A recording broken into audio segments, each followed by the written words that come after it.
Our last question is, what about this vaccine? Is it to be trusted? I mean, it seems like it was developed too fast. How can we be sure it will be effective and not result in like mutant formations or something crazy in like 15 years? Bill, I'm going to let you take the first crack at that. Sure, I'll jump in. There's been a lot of communication out through the provider community about, since the news came out in the last week or 10 days about some of the vaccines. So first, it's probably important to remember what's the life cycle of a vaccine development in the first place. And simplistically, which is really the only way I understand it, but simplistically, first you have all the basic science research going on to just try to come up with an idea or something that might make a vaccine successful. But then you go into what are called phases of trials. They're called phase 1, phase 2, phase 3. Whether it's a new drug or a new vaccine or whatever, you're going to go through these phases. And phase 1 is generally things like dosing, like what kind of dose might be needed. And this might just involve tens of people, not a huge number of people. Phase 2 starts to get into safety. So you give it to a few more people, but you're really trying to determine, is it safe initially? And maybe you might get up to hundreds, a few folks getting exposed at that point. But then you get into what's called phase 3 trials. And what phase 3 trials are basically double-blinded. Now, what does that mean? Double-blinded means that if I'm getting the vaccine or the person who's giving it to me, neither of us know, am I getting a placebo or am I getting the actual thing? And then they're going to do thousands and thousands of people at this level, and then they're going to watch the people who get the vaccine and the people who didn't get the vaccine, and then watch them over a period of time to see who gets infected or who doesn't get infected, and to see which one starts to look like maybe is somewhat protected. So we are in phase 3 trials, and what we're hearing the reports are, and just news came out today, in fact, I think from Moderna, but you got Pfizer and Moderna now both, I think Pfizer was at a 90% effective, Moderna saying 94% effective. Now there's a whole lot more work and science that needs to be done before people can spike the ball in the end zone. Namely, is that effectiveness rate the same over all ages and all populations and all subpopulations? That's going to be a big important thing. Number 2, what about the people who are getting it, learning? Can we take their data and give it to other people outside that company and have them independently verify the results of that? That's called, in Katie's world, that's called doing peer review, where you actually share your data and other people look at it and really test it and make sure. And so you want that to go on. You want sort of the sub-study or the sub-analysis to go on to make sure to see it's effective. The other thing, on the call that I was on last week, something to remind people why it looks like things are going faster than usual. What the federal government did, and you've maybe heard this in the news, this thing called Operation Warp Speed. What the federal government did is basically on multiple possible vaccine candidates. I forgot, Katie, how many, it might have been 10 or 12 of them, I can't remember, but multiple vaccine candidates, they went ahead and started mass producing all of them with the knowledge that some of them may not work and will just be discarded. But basically what they tried to do is to go ahead, start ramping up production so that when we did figure out which of the ones look like it's going to be the most effective, we're not now starting to have to produce them to get them in the pipeline. So that, with the knowledge that there'll be a lot of wasting of ones that are not shown to be effective, at least you've cut down that step. But still, last thing I'll say is, or two last things I'll say, is that one, once the vaccine is out there in the public, there's going to be continued post-marketing safety science going on. Meaning, just like today, vaccines that we use every day right now, there is reporting whenever there's kind of an unusual side effect or complication, so we can identify like, ooh, looks like something's happening here. We need to go back and look at that.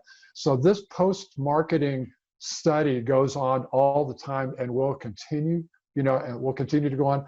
And then for sure, the last thing is that the other thing that will happen now is that once this emergency use authorization is in place, which is what the federal government's talking about, distribution still will be prioritized based on certain populations. So as Katie was mentioning before, the impact on the hospitals, what we have not talked about, it's not just a hospital bed, it's not just equipment, it's staff.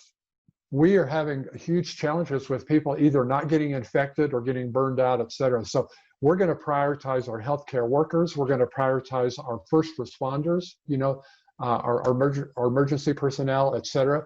We will then move down and begin to prioritize the very frail, vulnerable, sick, congregate, living, et cetera. And then we'll move on down, and it'll be a while before it's out to the general public. And I won't even get into the Pfizer vaccine, which has the interesting challenge of having to be maintained at a minus 80 degrees Celsius to keep it efficacious before delivering. So this creates a whole new set of problems that people who are experts in logistics, in terms of how do you not only manufacture, but distribute it and get it to where it needs to be and administer it. So that's probably more than you wanted to hear, but that's all the thinking that's going on behind the vaccine stuff. Katie? I loved it, that you crushed it. That was just such a great answer. I was here for all of it. It was so good. But the only thing that I think I would add to it is, I've been getting a lot of questions about, is it going to be safe?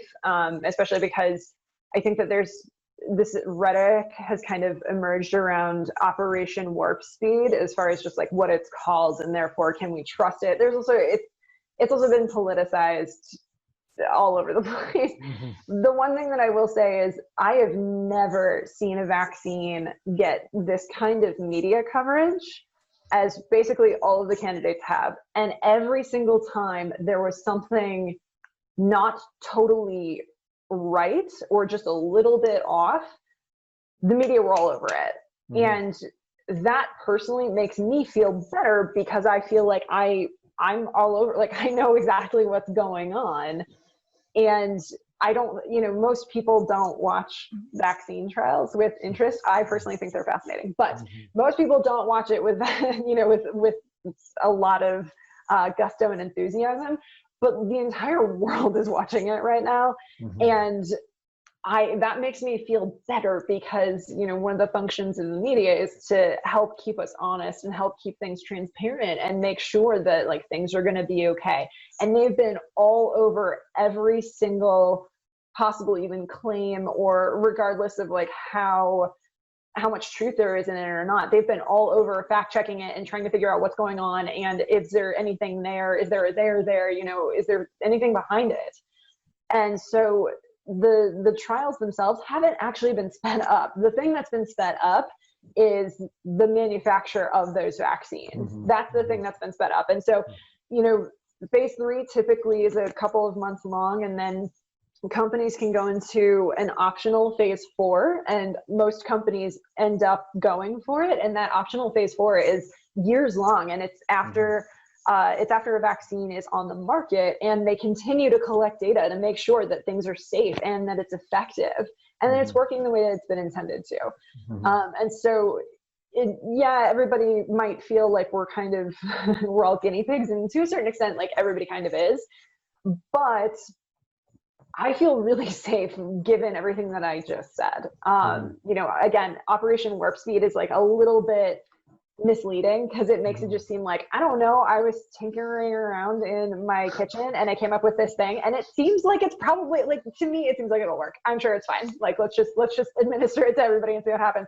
That's not what happened at all. The only thing that happened was that they gambled on at least one of these vaccine candidates being effective and safe, and they just went ahead and produced a bunch. And so that Moderna vaccine, I believe by the end of the year, they have enough vaccine produced right now to get 2 doses to 15 to 20 million people, mm-hmm. which is an awful lot of people, which is great. Like, that's really good news, especially because, as Bill was talking about, you know, our first responders, our healthcare professionals, those are the people that, number one, they're super fried and very burned out, but also they're constantly at risk because they are the ones that are treating people who are sick.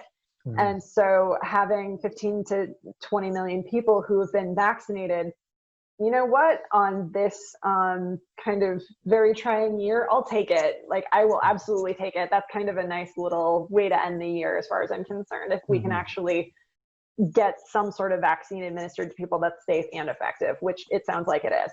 So that's a good exclamation point for me on 2020.